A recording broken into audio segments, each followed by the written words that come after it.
Presiden China Xi Jinping menggesa usaha mencari dan menyelamat habis-habisan serta pengaturan sewajarnya bagi mereka yang terjejas. Hal ini bagi memastikan keselamatan nyawa dan harta benda orang ramai selepas gempa bumi berukuran 6.2 magnitud menggegarkan daerah Jizhishan di barat laut wilayah Gansu, China. Menurut satu kenyataan media, Xi Jinping yang juga Setiausaha Agung Jawatankuasa Pusat Parti Komunis China (PKC) dan Pengerusi Suruhanjaya Ketenteraan Pusat memberi arahan selepas gempa bumi itu dan menggesa untuk meminimumkan kematian. Difahamkan gempa bumi yang berlaku itu mempunyai kedalaman fokus 10 km dan pusat gempa Liaogao Township terletak kira-kira 8 km dari tempat duduk daerah Jizhishan di wilayah autonomi Linziahui, Gansu. Oleh sebab itu, di Gansu sahaja jumlah kematian akibat gempa bumi telah meningkat kepada 105 dan turut menyebabkan 13 kematian di wilayah jiran Qinghai. Ini sekaligus menyebabkan kerosakan kepada kemudahan infrastruktur seperti bekalan air dan elektrik,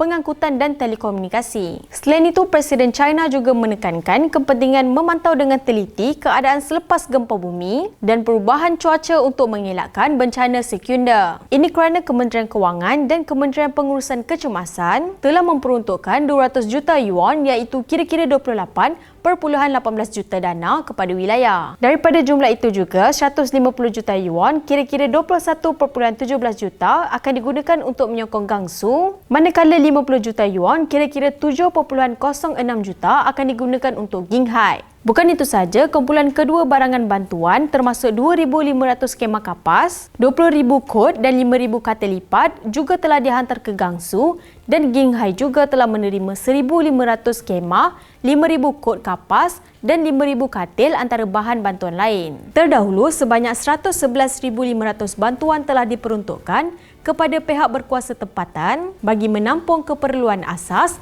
penduduk yang terjejas. Ini kerana Presiden China menggesa agar usaha untuk menempatkan mereka yang terjejas dengan betul melindungi mata pencarian asas orang ramai dan menenangkan keluarga mangsa. Terima kasih diucapkan kepada Kerajaan Negara China atas bantuan yang telah diberikan kepada semua mangsa gempa bumi di Gansu dan Qinghai. Diharapkan dengan bantuan yang telah diberikan ini sedikit sebanyak dapat mengurangkan beban rakyat yang terlibat dengan gempa bumi. China Inspirasi Dunia.